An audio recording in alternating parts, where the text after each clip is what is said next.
today's video mga lods, bibigyan ko po kayo ng mga tips kung paano nga baligawan ang babaeng mas matanda sa'yo, no? Ito po yung kunwari, mas bata sa kanya, kalahati yung agwat ng edad ninyo.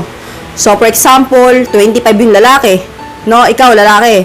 And then, yung liligawan mo ay 35 o 40. So, atulad po namin ni S-Boy, no? Ako po ay mas matanda sa kanya ng 12 years. 12 years gap kami, no?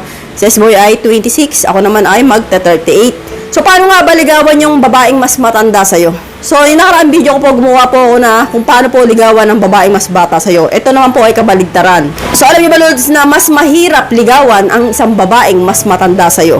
Kumpara niyo po sa babaeng mas bata sa'yo. Bakit, no? Kasi po, mas mailap po ang isang babaeng maranda. Kasi po, marami ng karanasan yan, no? Kaya po, alam na talaga namin na kung kami po ay binobola ninyo. Kami po ay pinapaikot lang ninyo, no? Kung kami po ay niloloko nyo lang. So, kasi po, batikan na yan, no? Marami ng karanasan. Siyempre, may edad na yan, eh. So, liligawan mo yung babaeng may edad. Kaya hindi mo yung basta-basta maluloko, no? Hindi mo yung basta-basta mabibilog.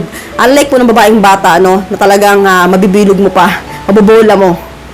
So, kaya mas mahirap ligawan yung isang babaeng mas matanda sa'yo. Kasi nga, mas matured kami, no? Sa inyo. So, mas bata kayo, nililigawan nyo kami. Kunwari, ako, liligawan mo. 38 na ako, and then ikaw, 25. So, alam ko na, no? Kayang-kaya nakatambasahin kung ako ba ay binobola mo lang or seryoso ka sa akin. So, ano nga ba yung mga disadvantage at advantage nito, no? Ang nilagawan mo ay isang babaeng mas matanda sa'yo. So, alam niyo, Lods, kapag nilagawan yung babaeng mas matanda sa'yo, ang hinahanap po niyan, serious relationship. So, yun po yung unang titignan namin sa isang lalaki, no? Yung seryoso na. So, ayaw po namin ng parang isip bata, yung talagang marami pang mga barkada, tropa, may mga bisyo pa, yung mga tipong ganyan. So, ang isang tinitingnan din po namin dyan kung matured ka na rin ba katulad namin. So, hindi po kayo bubase sa edad, no? Kaya po napaka-importante na sa ganyang edad mo, kahit mas bata ka, ipakita mo. Matured ka rin katulad niya. Pagsabayan ka sa isip niya. Kasi po kung hindi nyo po gagawin yan, hindi po ay sasagutin ng isang babaeng mas matanda sa'yo. Kasi ayaw po namin na kami pa yung magdadala sa relasyon. So kami yung babae, kami po magdadala. Kailangan talagang parehas tayong matured. So ang titingnan pa po niyan sa Lods, no, kung ikaw po ay masipag o madiskarte. So masipag ka ba magtrabaho, madiskarte ka ba? So titignan din namin kung babaero ka ba. At ayaw na mga babaeng may edad na, no, na meron ka pang hobbies, no. Ibig sabihin ko dito, adik ka pa sa basketball. So marami ka pang barkada. So napupunta pa kayo sa iba't ibang lugar para mag-inom yung mga tipong ganon. So kapag may bisyo ka at nakita yan ng babaeng mas matanda sa'yo na nililigawan mo, malamang mabasted ka.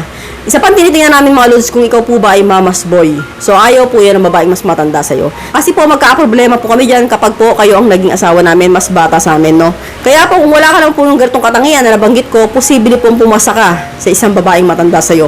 So alam ko maraming mga lalaki ang nai-inlove sa babaeng mas matanda sa kanila. Iba-iba po kayo ng taste. So baka sabihin niyo, bakit ako lang manliligaw ng matandang babae, pwede naman bata. Pwede naman kasi edad ko lang. So iba-iba po kayo ng pagtingin, no? Pero kasi mga lalaki na talagang gusto nila mas matanda sa kanila yung babae. So kung manliligaw ka po sa isang babaeng mas matanda sa'yo, kailangan po, wala ka po ng mga nabanggit ko na ito. Para po may pag-asa ka dito. So hanggang dito na lang po tayo mga Lods. I hope you learned something in this video. More videos to come. So stay connected and see you again to my next video. God bless. Bye-bye!